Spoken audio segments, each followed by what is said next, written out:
رب زدني علما رب زدني علما. بسم الله الرحمن الرحيم. إن الحمد لله نحمده ونستعينه ونستغفره ونعوذ بالله من شرور أنفسنا ومن سيئات أعمالنا. من يهده الله فلا مضل له ومن يضلل فلا هادي له، وأشهد أن لا إله إلا الله وحده لا شريك له، وأشهد أن محمدًا عبده ورسوله. يا أيها الذين آمنوا اتقوا الله حق تقاته ولا تموتن إلا وأنتم مسلمون.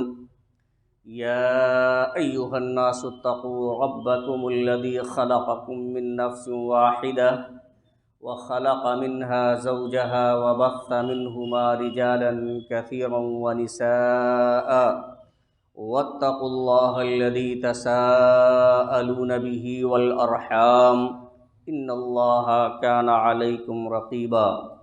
يا أيها الذين آمنوا اتقوا الله وقولوا قولا سديدا يصلح لكم أعمالكم ويغفر لكم ذنوبكم، ومن يطع الله ورسوله فقد فاز فوزا عظيما.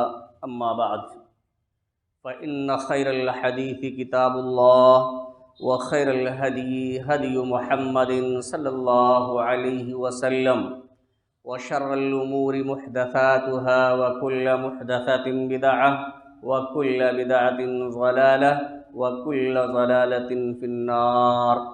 فأعوذ بالله من الشيطان الرجيم. بسم الله الرحمن الرحيم. وذکر فإن الذکریٰ تنفع المؤمنین.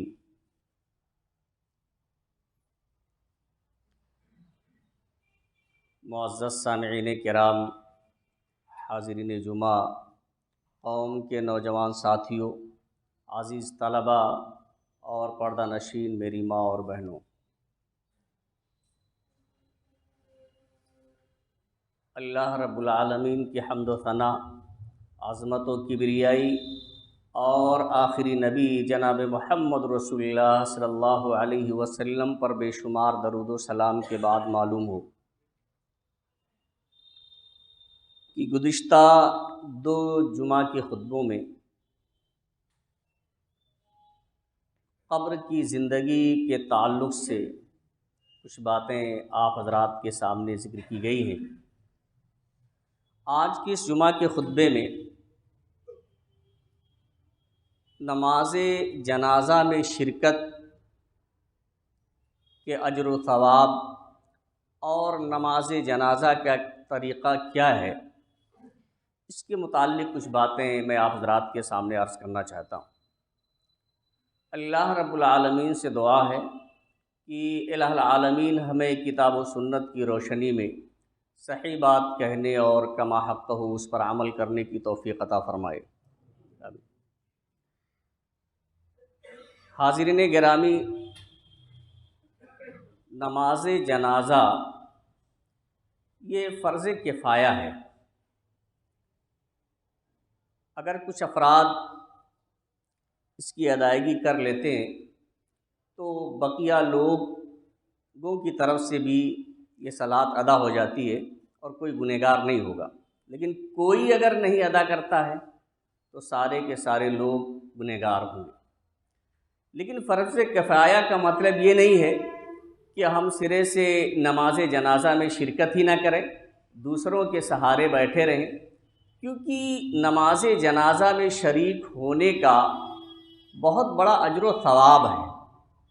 اللہ رب العالمین کے ہاں بہت بڑا مقام ہے، اس کا بہت بڑا اجر و ثواب ہے. حضرت ابو ہریرہ رضی اللہ تعالیٰ عنہ حدیث کے راوی ہیں کہ اللہ کے رسول صلی اللہ علیہ وسلم نے فرمایا: من شہد الجنازہ حتی یصلی علیہا فلہ قیراط. جو شخص جنازے میں شریک ہو، جنازے کے ساتھ جائے یہاں تک کہ اس کی نماز پڑھی جائے، یعنی اس کی جنازے کی نماز وہ پڑھے تو اسے 1 قیراط کا ثواب ملے گا۔ یعنی جنازے کے ساتھ جاتا ہے، اس میں شریک ہوتا ہے، جنازے کی نماز پڑھتا ہے، تو اللہ رب العالمین اسے 1 قیراط کا ثواب عطا فرماتا ہے۔ وَمَنْ شَهِدَهَا حَتَّى تُدْفَنَ فَلَهُ قِيرَاطَانِ، اور جو شخص تدفین تک رہے، یعنی نماز جنازہ کی بھی ادائیگی کرے اور اس کے تدفین تک وہ شریک رہے، موجود رہے، تو اس کے لیے 2 قیراط کا ثواب ہے۔ اللہ کے رسول صلی اللہ علیہ وسلم سے پوچھا گیا، قیل ومل قیراطان، اللہ کے رسول صلی اللہ علیہ وسلم قیراطان کیا ہیں؟ یعنی 2 قیراط کا اجر و ثواب اس شخص کو دیا جائے گا، تو وہ 2 قیراط کیا ہیں؟ تو قال مثل الجبلین العظیمین، آپ صلی اللہ علیہ وسلم نے فرمایا یہ دونوں قیراط کوئی معمولی چیز نہیں ہے۔ جو اجر اللہ رب العالمین کے یہاں نماز جنازہ میں شریک ہونے اور تدفین میں تک رہنے کا جو اجر و ثواب بیان کیا گیا ہے، وہ 2 قیراط 2 عظیم پہاڑوں کے مانند ہیں۔ یعنی 1 قیراط ایک عظیم اور بڑے پہاڑ کے برابر ہے، اتنا اجر و ثواب اللہ رب العالمین عطا فرماتا ہے۔ اور اگر تدفین تک کوئی رہتا ہے تو گویا کہ اسے 2 پہاڑوں کے برابر اللہ رب العالمین اجر و ثواب عطا فرماتا ہے، یعنی بہت ہی زیادہ اجر و ثواب سے اسے نوازا جاتا ہے۔ اور یہ متفق علیہ روایت ہے، اور بخاری شریف میں الفاظ اس طرح سے ہیں ایک روایت کے کہ من تبع جنازۃ مسلم ایمانا واحتسابا، جو شخص کسی جنازے کے ساتھ گیا ایمان کے ساتھ، ثواب کی امید رکھتے ہوئے، تو وَكَانَ مَعَهَا حَتَّى يُصَلَّى عَلَيْهَا وَيُفْرَغَ مِن دَفْنِهَا، اور وہ اس جنازے کے ساتھ رہا یہاں تک کہ اس کی نماز جنازہ پڑھی گئی اور اس کی تدفین ہوئی، یعنی اس سے وہ فارغ ہوا، تو فَإِنَّهُ يَرْجِعُ بِقِيرَاطَيْنِ، تو وہ 2 قیراط کا اجر و ثواب لے کر کے واپس لوٹے گا۔ اور کل قیراط مثل جبل احد، اور ہر قیراط احد پہاڑ کے برابر، یعنی احد پہاڑ 1 قیراط۔ پہلی جو حدیث آپ کے سامنے بیان کی گئی اس میں تو مطلق ذکر کیا گیا کہ ایک عظیم پہاڑ کے برابر 1 قیراط ہے، اور 2 قیراط 2 بڑے پہاڑوں کے برابر ہیں، لیکن اس میں اس بات کی صراحت کی گئی کہ کتنے عظیم پہاڑ، کتنے بڑے پہاڑ، یعنی احد پہاڑ کے برابر 1 قیراط کا اجر و ثواب ہے۔ تو اس سے آپ اندازہ لگا سکتے ہیں کہ جنازے کی نماز میں شرکت اور تدفین تک رہنے کا اللہ رب العالمین کے ہاں کتنا اجر و ثواب ہے۔ بلکہ مسلمان بھائی کے حقوق میں سے ایک حق ہے کہ اگر اس کا انتقال ہو جائے تو اس کی نماز جنازہ میں شریک ہوں، یہ مسلمانوں کے حقوق میں سے ہے۔ اور یہ صرف پڑھنے والے ہی کو، شرکت کرنے والے ہی کو صرف اس کا فائدہ نہیں ملتا ہے، بلکہ میت کو بھی اس کا فائدہ ملتا ہے۔ میت کو بھی جتنا ہی زیادہ نیک لوگ، صالح لوگ، شرک سے پاک صاف لوگ شریک ہوں گے اور اللہ رب العالمین کی دربار میں اس کے لیے شفاعت کریں گے، اس کے لیے دعا کریں گے، تو خود تو وہ بھی اجر و ثواب سے نوازے جائیں گے، اور میت کا جس کے حق میں وہ لوگ دعا کر رہے ہیں، شفاعت کر رہے ہیں، تو اس کا بھی فائدہ ہوتا ہے۔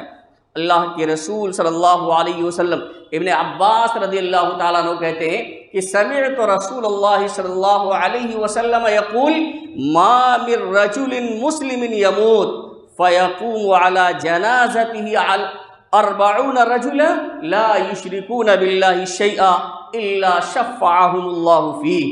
یہ مسلم شریف کی روایت ہے۔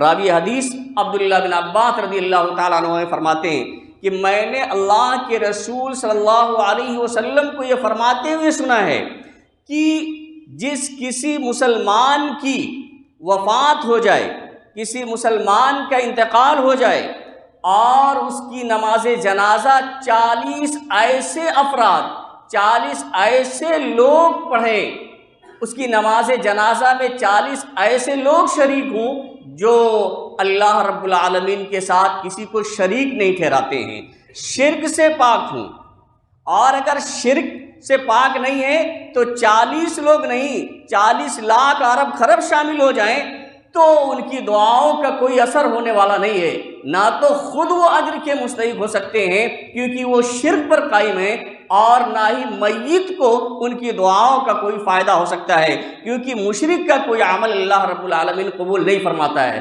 تو آپ صلی اللہ علیہ وسلم نے فرمایا کہ 40 ایسے لوگ جو اللہ رب العالمین کے ساتھ کسی کو شریک نہیں ٹھہراتے ہیں، وہ لوگ جب اس کی نماز جنازہ پڑھتے ہیں تو اللہ رب العالمین ان کی شفاعت کو ان کے بارے میں قبول فرماتا ہے۔ یعنی ان موحدین کی جو شرک کی آلائشوں اور اس کی گندگیوں سے پاک ہیں، ایسے موحدین اور ایسے مومنین اور مسلمانوں کی دعاؤں کو اس کے حق میں اللہ رب العالمین قبول فرماتا ہے۔ گویا کہ وہ بھی اجر کے مستحق ہوں گے، اور اللہ رب العالمین میت کو بھی فائدہ پہنچائے گا کہ میت کے بارے میں جو وہ شفاعت کر رہے ہیں، جو دعا کر رہے ہیں، اللہ رب العالمین ان کی دعا کو قبول فرمائے گا۔ اسی لیے اللہ کے رسول صلی اللہ علیہ وسلم نے، ابو داؤد کی ایک روایت ہے کہ آپ صلی اللہ علیہ وسلم نے فرمایا اذا صلیتم علی المیت فاخلصوا له الدعاء، کہ جب تم میت کی نماز جنازہ پڑھو تو اس کے لیے خلوص دل سے دعا کرو۔ ایسے نہیں کہ ایک رسم ہے اور چلے آئے ہیں رشتہ داری نبھانے کے لیے، یا گاؤں گھر کا ہے، ملنے جلنے والا آدمی تھا اس لیے جانا ضروری ہے، ہم چلے آئے ہیں تو اب جو ایسے لاپرواہی سے آپ پڑھیں نہیں، بلکہ دل کے ساتھ، خلوص کے ساتھ، للہیت کے ساتھ اور اجر و ثواب کی امید رکھتے ہوئے آپ اس کے لیے دعا کریں۔ اللہ کے رسول صلی اللہ علیہ وسلم نے فرمایا کہ جب میت کی نماز جنازہ پڑھو تو تم اس کے لیے خلوص دل سے دعا کرو۔ تو سامعین کرام، جہاں شریک ہونے والے کو فائدہ پہنچتا ہے، اجر و ثواب سے نوازا جاتا ہے، وہی میت کے لیے ان کی دعاؤں کا فائدہ ہوتا ہے۔ اب نماز جنازہ کا طریقہ کیا ہے؟ دیکھیے، کبھی کبھی شرکت کرنے کا موقع ملتا ہے بعض جگہوں پہ، تو جو اللہ کے رسول صلی اللہ علیہ وسلم سے دعائیں ثابت ہیں یا جو طریقہ ہے اس کے مطابق کبھی کبھی نماز جنازہ کی ادائیگی ہوتی نہیں ہے، اور اتنی جلدی جلدی تکبیریں کر کے اور فارغ ہو جایا جاتا ہے کہ سنت سے وہ چیز ثابت نہیں ہوتی ہے۔ تو یہ نماز 4 تکبیروں کے ساتھ پڑھی جاتی ہے۔ یہ نماز صلاۃ جنازہ 4 تکبیروں کے ساتھ پڑھی جاتی ہے، اور میت اگر عورت ہے تو امام اس کے درمیان میں کھڑا ہوتا ہے، اگر مرد ہے تو امام اس کے سر کے پاس کھڑا ہوتا ہے۔ ان دونوں کی دلیلیں آپ دیکھیں، سمرہ بن جندب رضی اللہ تعالیٰ عنہ سے روایت ہے، متفق علیہ روایت ہے، کہتے ہیں کہ صلیت وراء النبی صلی اللہ علیہ وسلم علی امرأۃ ماتت فی نفاسها فقام وسطها۔ یہ بخاری مسلم کی روایت ہے۔ سمرہ بن جندب رضی اللہ تعالیٰ عنہ کہتے ہیں کہ میں نے اللہ کے رسول صلی اللہ علیہ وسلم کے پیچھے ایک عورت کی نماز جنازہ پڑھی جو ایام نفاس میں وفات پا گئی تھی، یعنی بچے کی ولادت کی وجہ سے، زچگی کی وجہ سے اس کی وفات ہو گئی تھی، اس کا انتقال ہو گیا تھا۔ تو اللہ کے رسول صلی اللہ علیہ وسلم نے اس کی نماز جنازہ پڑھائی، اور میں نے آپ صلی اللہ علیہ وسلم کے پیچھے اس عورت کی نماز جنازہ پڑھی تو آپ صلی اللہ علیہ وسلم اس کے درمیان میں کھڑے ہوئے۔ اس سے معلوم ہوتا ہے کہ اگر میت عورت ہے تو درمیان میں کھڑا ہونا چاہیے امام کو۔ اور نافع کہتے ہیں کہ میں انس بن مالک رضی اللہ تعالیٰ عنہ کے ساتھ حاضر تھا، صلی علی جنازت رجل فقام عند راسی، تو انہوں نے ایک مرد کی، ایک آدمی کی نماز جنازہ پڑھائی اور اس کے سر کے پاس کھڑے ہوئے۔ یہ دونوں حدیثیں جب آپ سامنے رکھیں گے تو آپ کو معلوم ہوگا کہ میت اگر عورت ہے تو درمیان میں کھڑا ہونا چاہیے، اور اگر وہ مرد ہے تو اس کے سر کے پاس کھڑا ہونا چاہیے۔ اسی طرح سے پہلی تکبیر کے بعد اعوذ باللہ اور بسم اللہ کے بعد سورہ فاتحہ کی تلاوت کی جانی چاہیے۔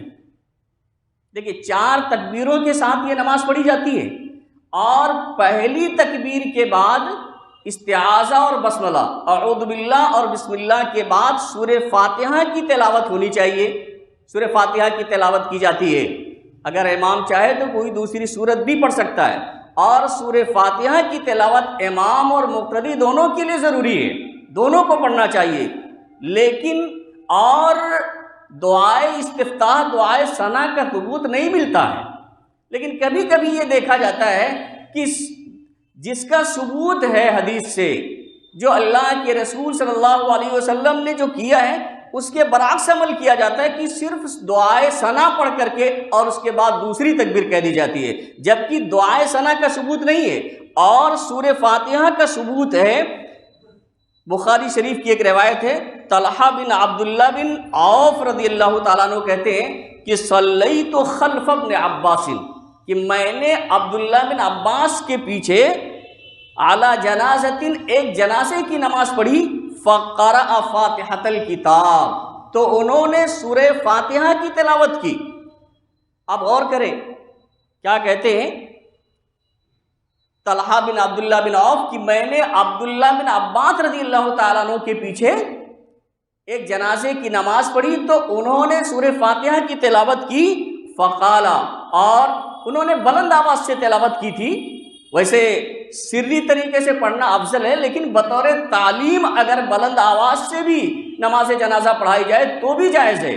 تو انہوں نے بلند آواز سے سورہ فاتحہ کی تلاوت کی اور فرمایا فقال لتعلموا انہا سنہ، یعنی اس لیے بلند آواز سے پڑھی تھی کہ تاکہ تم جان لو کہ یہی طریقہ ہے، یہ سنت فرض کے مقابلے میں یہاں استعمال نہیں ہے بلکہ طریقے کے معنی میں، یعنی نبی صلی اللہ علیہ وسلم کا طریقہ یہی ہے۔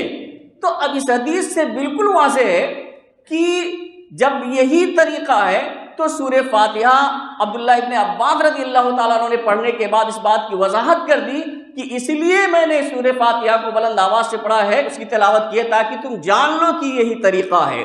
تو صلاۃ جنازہ میں سورہ فاتحہ پڑھنا ضروری ہے اور اسے پڑھنا چاہیے، لیکن اسی کو چھوڑ کے اس کے برعکس دعا استفتاح یعنی دعائے ثنا وغیرہ پڑھ کے اور اسی پر اکتفا کیا جاتا ہے جس کا کوئی ثبوت نہیں ہے۔ اس لیے ضروری ہے کہ ہم اس کو سمجھیں اور پہلی تکبیر کے بعد اعوذ باللہ اور بسم اللہ کے بعد سورہ فاتحہ کی تلاوت کریں، اور دوسری تکبیر کے بعد درود ابراہیمی، اللہم صلی علی محمد وعلی آل محمد کما صلیت علی ابراہیم وعلی آل ابراہیم انک حمید مجید، اللہم بارک علی محمد وعلی آل محمد کما بارکت علی ابراہیم وعلی آل ابراہیم انک حمید مجید۔ اس کے بعد تیسری تکبیر کہی جائے گی، اور تیسری تکبیر کے بعد مسنون دعاؤں میں سے کوئی بھی دعا پڑھ سکتے ہیں۔ جو مسنون دعائیں ہیں اللہ کے رسول صلی اللہ علیہ وسلم سے ثابت ہیں، ان دعاؤں میں سے کوئی بھی دعا آپ پڑھ سکتے ہیں۔ ایک دعا میں آپ کے سامنے ذکر کرتا ہوں، راوی حدیث عوف بن مالک رضی اللہ تعالیٰ عنہ ہے، ایک دعا بہت جامع اللہ کے رسول نے دعا کی تھی۔ تو عوف بن مالک رضی اللہ تعالیٰ عنہ کہتے ہیں کہ صلی رسول اللہ صلی اللہ علیہ وسلم علی جنازہ، کہ اللہ کے رسول صلی اللہ علیہ وسلم نے ایک جنازے کی نماز پڑھائی، اور فحفظت من دعائہ، تو میں نے آپ کی وہ دعا یاد کر لی۔ آپ صلی اللہ علیہ وسلم نے جو دعا پڑھائی تھی اس دعا کو میں نے یاد کر لیا، حفظ کر لیا۔ وہو یقول، اور آپ صلی اللہ علیہ وسلم پڑھ رہے تھے، یعنی دعا کیا پڑھ رہے تھے؟ اللہم اغفر لہ ورحمہ وعافہ واعف عنہ واکرم نزلہ ووسع مدخلہ واغسلہ بالماء والثلج والبرد ونقہ من الخطایا کما نقیت الثوب الابیض من الدنس وابدلہ دارا خیرا من دارہ واہلا خیرا من اہلہ وزوجا خیرا من زوجہ وَأَدْخِلْهُ الْجَنَّةَ وَأَعِدْهُ مِنْ عَذَابِ الْقَبْرِ أَوْ مِنْ عَذَابِ النَّارِ۔ یہ دعا اللہ کے رسول صلی اللہ علیہ وسلم نے جب پڑھی تو کہتے ہیں قَالَ حَتَّى تَمَنَّيْتُ أَنْ أَكُونَ ذَلِكَ الْمَيِّتِ۔ عوف بن مالک رضی اللہ تعالیٰ عنہ کہتے ہیں کہ اللہ کے رسول صلی اللہ علیہ وسلم نے اتنی جامع دعا کی کہ میں نے یہ تمنا کی، میں نے یہ خواہش کی کہ یہ میت کاش کہ میں ہی ہوتا، یعنی میں ہی مرا ہوتا. اب بتائیں مرنا کون چاہتا ہے؟ کس کو زندگی پیاری نہیں ہے؟ لیکن اللہ کے رسول صلی اللہ علیہ وسلم نے جو دعا کی اور جس خلوص کے ساتھ اور جو الفاظ استعمال فرمائے، تو کہتے ہیں کہ میں نے یہ تمنا کی کہ کاش میں ہی یہ میت ہوتا. آپ اس کا ترجمہ اختصار کے ساتھ دیکھ لیں کہ اللہم اغفر لہ، اے اللہ تو انہیں بخش دے، ورحمہ ان پر رحم فرما، وعافہ انہیں عافیت عطا فرما، واعف عنہ ان کے گناہوں کو درگزر کر دے، واکرم نزلا اور ان کی اچھی مہمان نوازی فرما، ووسع مدخلا ان کی قبر کو کشادہ کر دے، اور واغسلہ بالماء والثلج والبرد اور ان کے گناہوں کو پانی، برف اور اولوں سے دھو دے. کما نقیت الثوب الابیض من الدنس، جیسے تو میل کچیل کو سے سفید کپڑے کو صاف کر دیتا ہے، اسی طرح آگے کہا وَأَبْدِلْهُ دَارًا خَيْرًا مِنْ دَارِهِ، دنیاوی گھر سے بہتر گھر عطا فرما دے. وَأَهْلًا خَيْرًا مِنْ آلِهِ، دنیا کے اہل و عیال سے بہتر اہل و عیال عطا فرما اور انہیں جنت میں داخل فرما، اور جہنم کے اور قبر کے عذاب سے تو ان کی حفاظت فرما. یعنی یہ اس دعا کا خلاصہ ہے. تب انہوں نے کہا کہ اے کاش کی میں ہی وہ میت ہوتا، آج میرا انتقال میرا ہی ہوا ہوتا. اس کے علاوہ بھی دعا ہے اللہم اغفر لحینا ومیتنا وشاہدنا وغائبنا وصغیرنا وکبیرنا وذکرنا وانثانا. اللہم من احییتہ منا فاحی علی الاسلام ومن توفیتہ منا فتوفہ علی الایمان. اللہم لا تحرمنا اجرا ولا تفتنا بعدا ولا تذلنا بعدا. تو کوئی بھی دعا تیسری تکبیر کے بعد جو مسنون ہے، اللہ کے رسول صلی اللہ علیہ وسلم سے ثابت ہے، ان دعاؤں میں سے کوئی بھی دعا آپ پڑھ سکتے ہیں. اور چوتھی تکبیر کے بعد پھر سلام پھیرا جائے گا.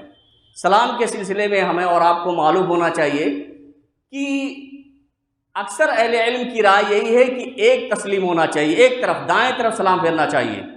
لیکن بعض لوگ دو طرف بھی سلام پھیرنے کو جائز کہتے ہیں. بہرحال اس معاملے میں وسعت ہے. ایک طرف بھی پھیر سکتے ہیں اور دونوں طرف بھی پھیر سکتے ہیں. آپ امام کے پیچھے ہیں تو امام کی اتباع اور اس کی پیروی میں، اگر ایک طرف امام پھیرتا ہے تو آپ بھی ایک طرف سلام پھیریں، اور اگر دونوں طرف پھیرتا ہے تو دونوں طرف پھیریں. یہ اس لیے آپ کے سامنے ذکر کر دیتا ہوں، کبھی کبھی بڑا ہنگامہ ہو جاتا ہے. اگر کوئی ایسا عالم دین آ گیا جس نے ایک ہی طرف سلام پھیرا تو دنیا بھر کی چینی گوئی ہونے لگتی ہے اور فتنہ ایک اچھا خاصا کھڑا ہو جاتا ہے. تو ہمیں اور آپ کو معلوم ہونا چاہیے کہ اور ایک طرف پھیرنے کے اکثر اہل علم ایک ہی طرف پھیرنے کے قائل ہیں. زیادہ تر لوگوں کا خیال یہی ہے ایک ہی طرف پھیرنا زیادہ بہتر ہے، افضل ہے.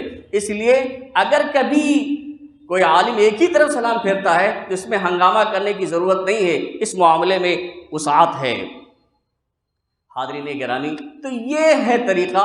لیکن کبھی اتنی دعائیں بھی ہیں. آپ بتائیے سورہ فاتحہ بھی پڑھنا ہے، درود ابراہیمی بھی پڑھنا ہے اور دعا بھی پڑھنا ہے. اتنی ساری دعائیں پڑھی جاتی ہیں تو نماز اتنی بھی مختصر نہیں ہے کہ 1 منٹ کے اندر ختم کر دی جائے، کہ چاروں تکبیریں بالکل اتصال کے ساتھ آپ کہتے چلے جائیں. نہیں، بیچ میں جو دعائیں اللہ کے رسول صلی اللہ علیہ وسلم نے پڑھی ہیں ان دعاؤں کا اہتمام ہونا چاہیے. اور خاص طور سے سورہ فاتحہ اکثر لوگ نہیں پڑھتے ہیں، صرف دعائے ثنا پہ اکتفا کرتے ہیں، تو اس سے باز آنا چاہیے. جو دعا سورہ فاتحہ کا ثبوت ہے اللہ کے رسول صلی اللہ علیہ وسلم نے پڑھی ہے، اس لیے اسے پڑھنا ضروری ہے. اور امام بھی پڑھے اور مقتدی کے لیے بھی ضروری ہے کہ مقتدی بھی سورہ فاتحہ کی تلاوت کرے. اسی طرح سے میت کو قبر میں رکھتے وقت بہت ساری دعائیں لوگ پڑھتے رہتے ہیں. دیکھیے اللہ کے رسول صلی اللہ علیہ وسلم کا جو فرمان ہے وہ کیا ہے؟ اذا وضعتم موتاکم فی القبور فقولوا بسم اللہ وعلی ملت رسول اللہ. یہ احمد، ابو داؤد اور نسائی کی روایت ہے، یہ حدیث حسن ہے. اللہ کے رسول صلی اللہ علیہ وسلم نے فرمایا جب مردوں کو قبر میں رکھو تو کہو بسم اللہ وعلی ملت رسول اللہ. بس یہی کہہ کر کے آپ کو مردے کو قبر میں اتارنا ہے. اس کے علاوہ اور جو دعائیں پڑھی جاتی ہیں وہ گھر کی بنائی ہوئی ہیں، خود لوگوں نے گھر رکھی ہے، اس کا کوئی ثبوت نہیں ہے. اس لیے اور جو دعائیں لوگوں نے بنا رکھی ہیں ان دعاؤں سے بچنے کی کوشش کریں، بس بسم اللہ وعلی ملت رسول اللہ پڑھ کر کے داخل کریں۔ اسی طرح سے تدفین کے بعد بہت سارے خرافات بھی کیے جاتے ہیں، لیکن کوئی بھی چیز ثابت نہیں ہے۔ صرف اللہ کے رسول صلی اللہ علیہ وسلم نے تدفین کے بعد یہ فرمایا، کان رسول اللہ صلی اللہ علیہ وسلم اذا فرغ من دفن المیت وقف علیہ۔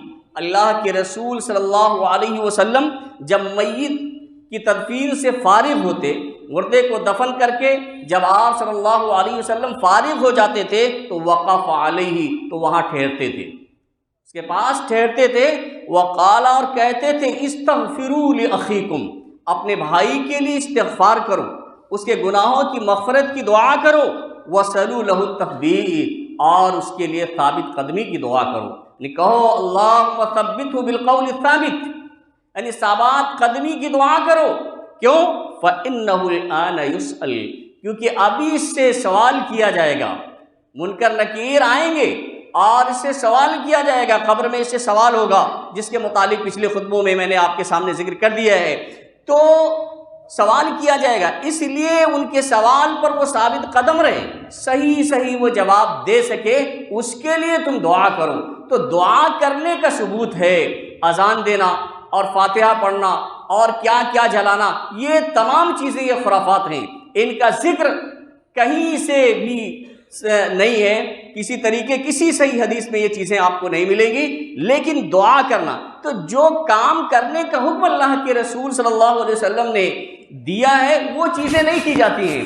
دعا کرنے کا وقت ہوتا ہے، اس وقت دعا نہیں ہوتی ہے، گپیں لڑائی جاتی ہیں، آپس میں دنیاوی باتیں کی جاتی ہیں، لیکن جب فارغ ہو جاتے ہیں تو اس کے بعد اور دوسرے خرافات اور بدعات کیے جاتے ہیں، لیکن جو صحیح سند سے ثابت ہے وہ عمل نہیں کیے جاتے۔ اللہ رب العالمین سے دعا ہے کہ اللہ رب العالمین ہمیں صحیح سمجھ عطا فرمائے، ہمیں کتاب و سنت کے مطابق زندگی گزارنے کی توفیق عطا فرمائے۔ الہ العالمین ہم میں جو پریشان حال ہیں ان کی پریشانیوں کو تو دور فرما دے، جو لوگ بیمار ہیں انہیں شفاء کامل و عاجل عطا فرما، جو لوگ مقروض ہیں انہیں قرض کی ادائیگی کی توفیق عطا فرما۔ بارک اللہ لنا ولکم فی القرآن العظیم ونفعنا وإیاکم بالآیات والذکر الحکیم، انہ تعالی جواد کریم ملک رؤوف الرحیم۔